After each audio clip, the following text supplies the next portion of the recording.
Magandang araw po Kuya Chris at sa lahat ng nakikinig sa channel na ito. May ibabahagi lamang po akong kwento na hango sa tunay kong karanasan.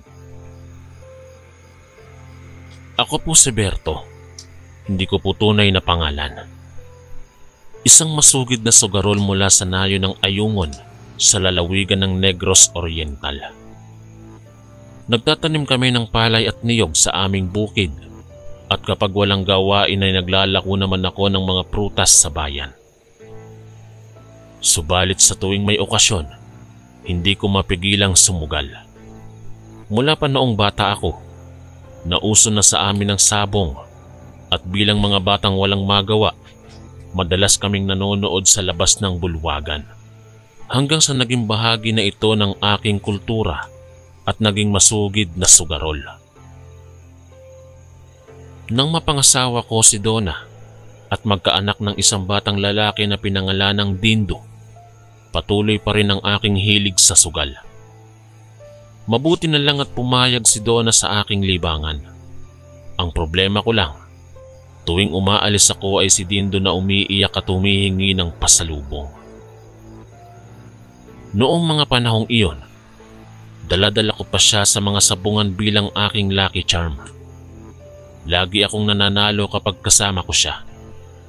Subalit nang mag-5 taon na ang bata, doon na ako nagsimulang iwanan siya.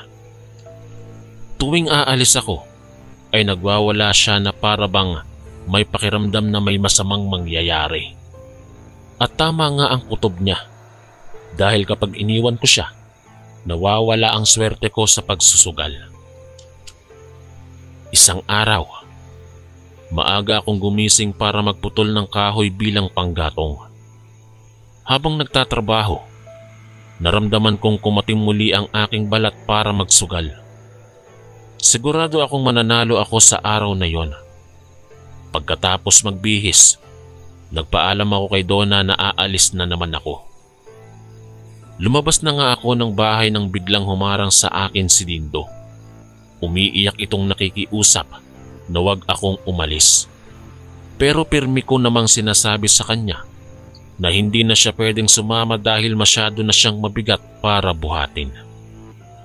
Matapos ang mahabang pagpupumilit, napapayag ko rin siyang pumasok ng kwarto. Pero habang papalayo ako, dinig na dinig ko pa rin ang malakas na pag-iyak niya.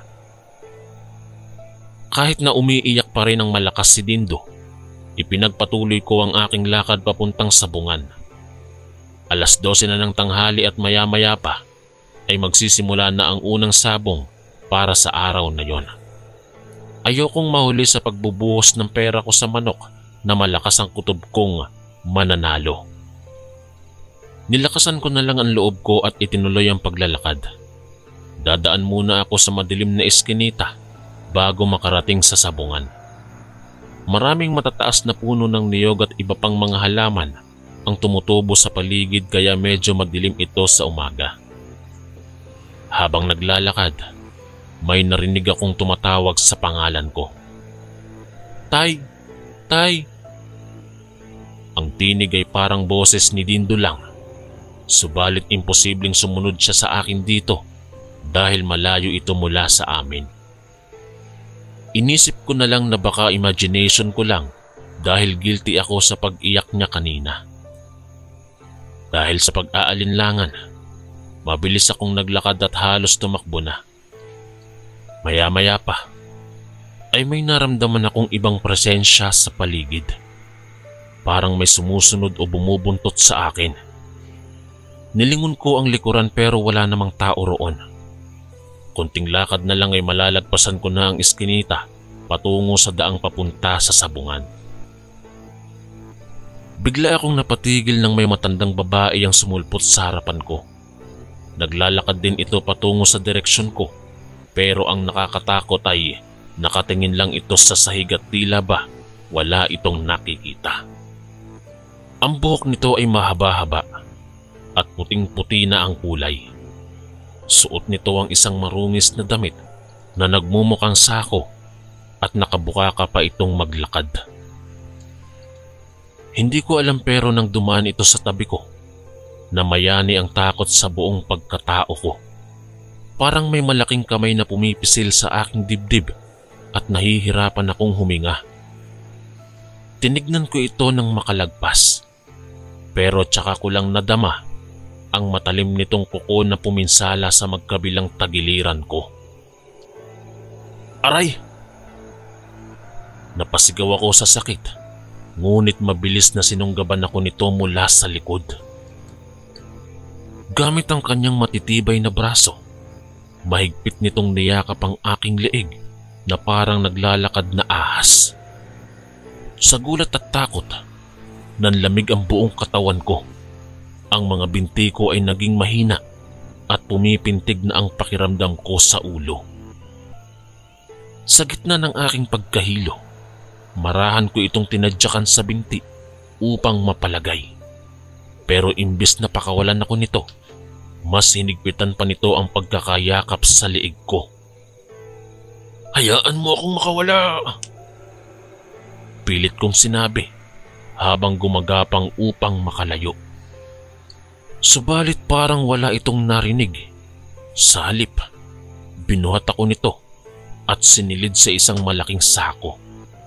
Sa loob ng sako, ramdam ko ang kanyang matatalim na kuko na humahagod sa aking balat, samantalang mahigpit niyang itinali ang bibig ng sako.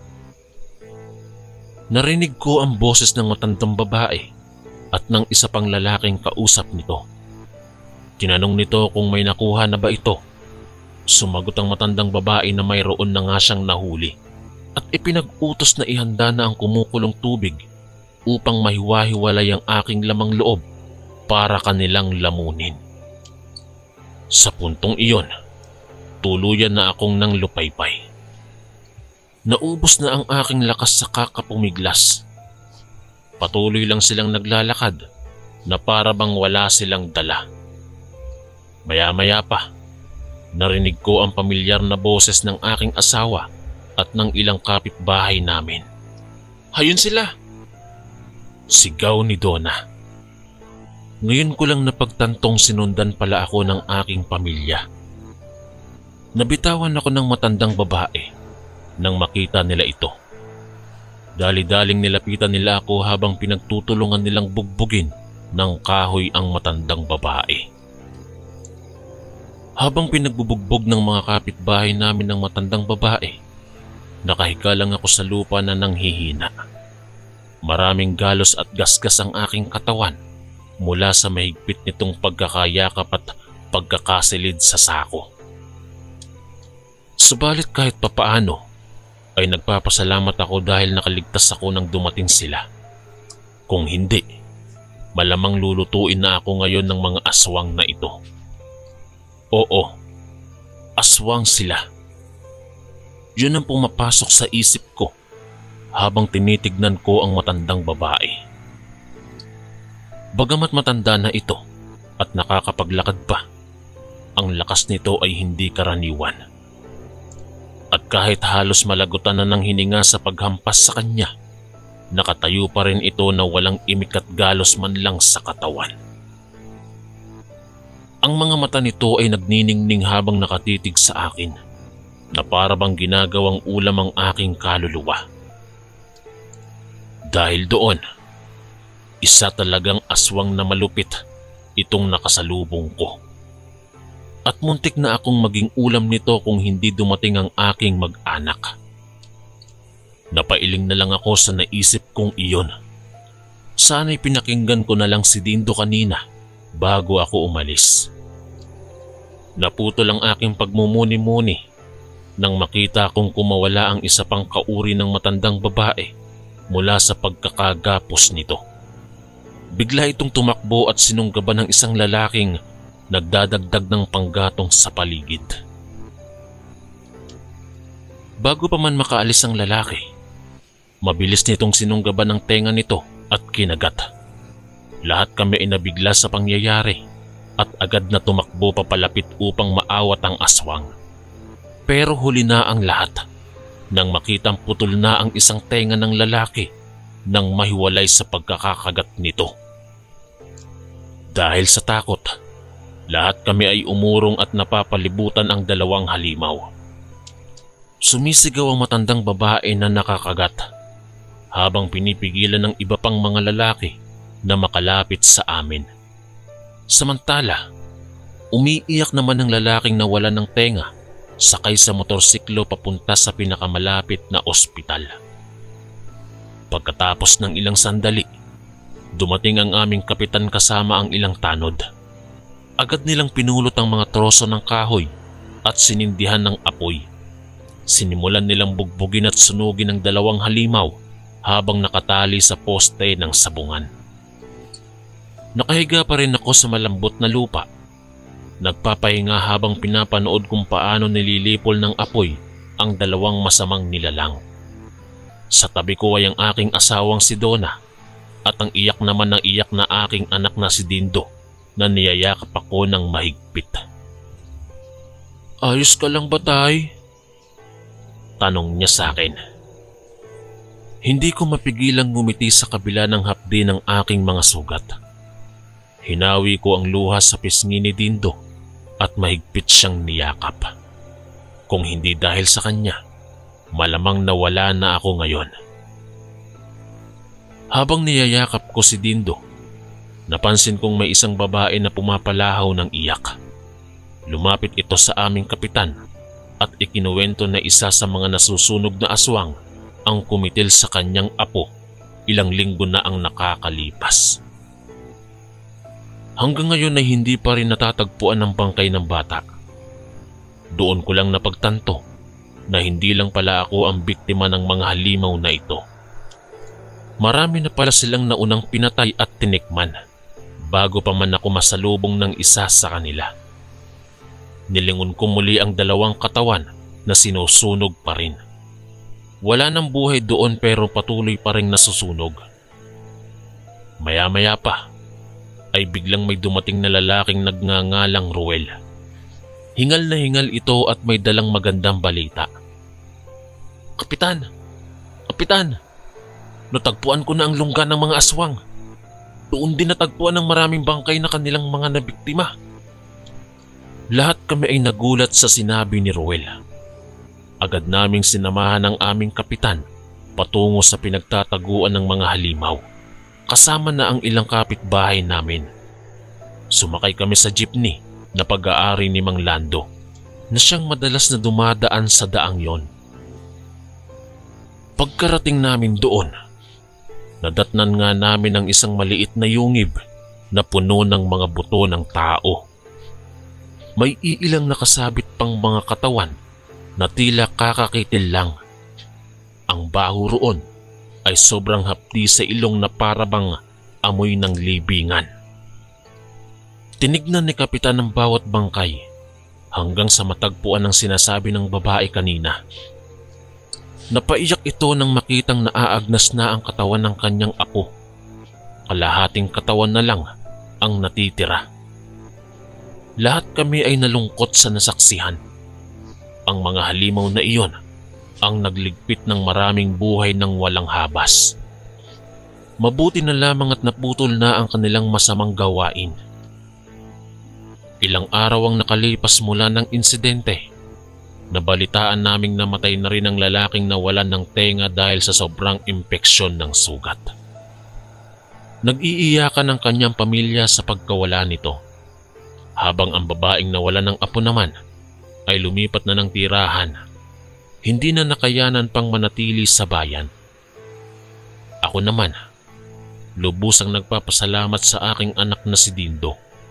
Kung hindi dahil sa kanya, malamang isa na rin ako sa mga naging biktima ng mga halimaw. At simula nga noon, hindi na ako muling lumabas ng aming bahay ng mag-isa. Lagi kong kasama si Dindo kung saan man ako magpunta, pati na rin sa pagsusugal. Pinapasalamatan ko ang swerte na dala nito kapag kasama ko siya, at masaya akong nakapaglalaan ng oras para sa aking pamilya kaysa mapahamak pa sa mga masasamang nilalang.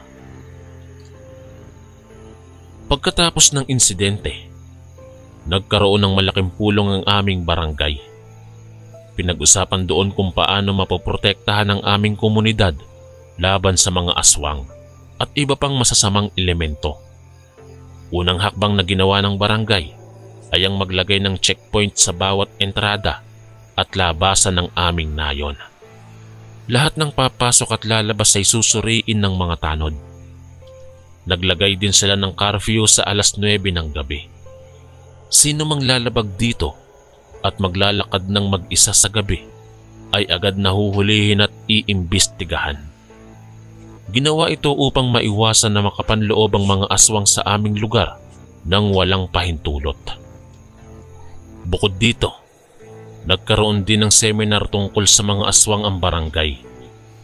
Inanyayahan nila ang ilang eksperto at veteranong mananambal upang magbahagi ng kaalaman tungkol sa mga uri ng aswang, kung paano sila makikilala at makaiiwas. Lahat ng residente ng barangay ay inirequire na dumalo sa seminar.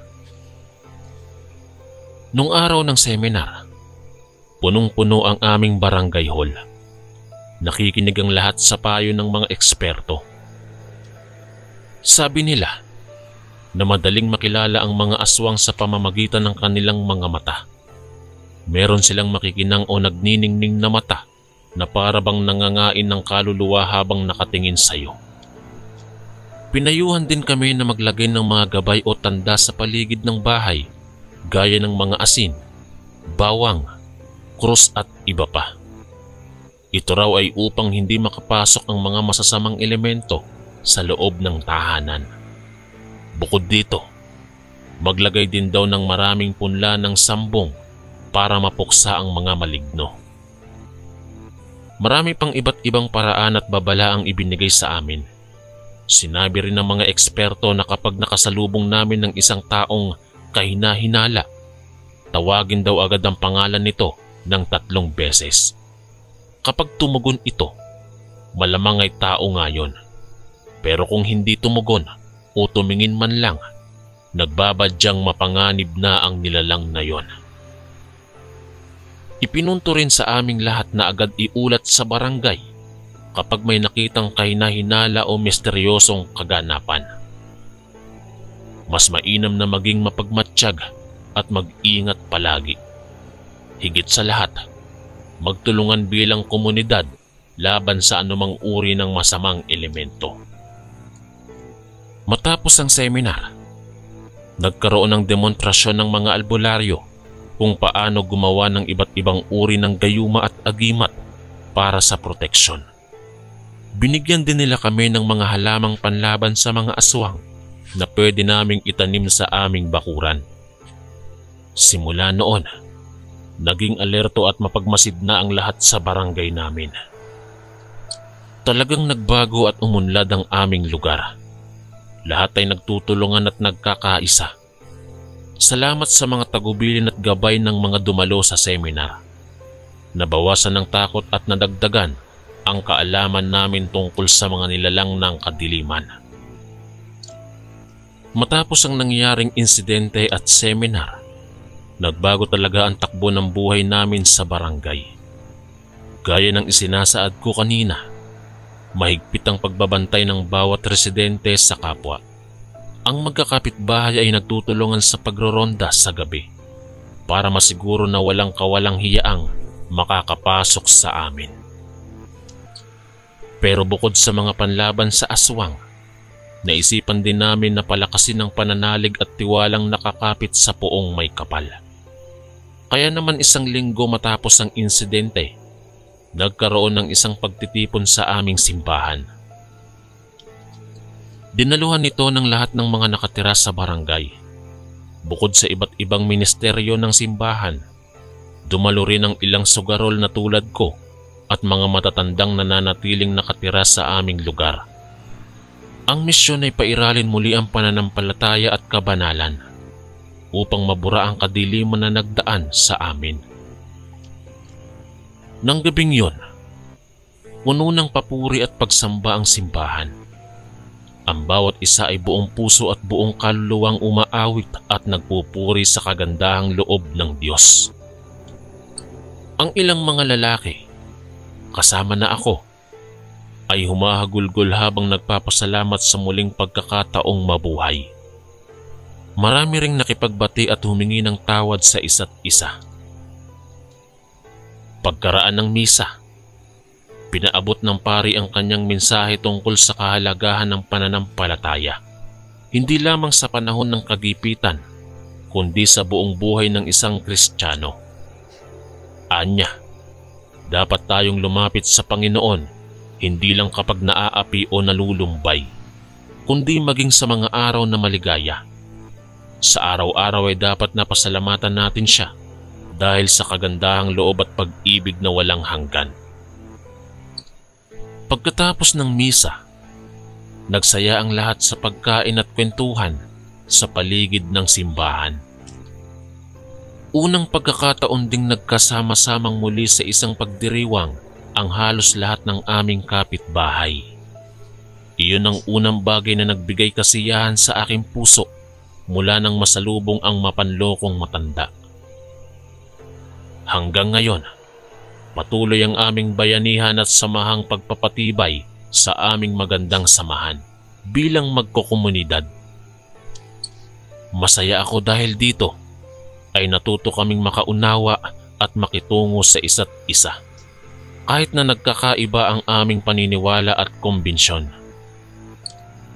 Ako man ay patuloy na sumasamba sa aking Panginoon habang umiibig at nagbabahagi ng mga biyayang tinatanggap mula sa Kanya.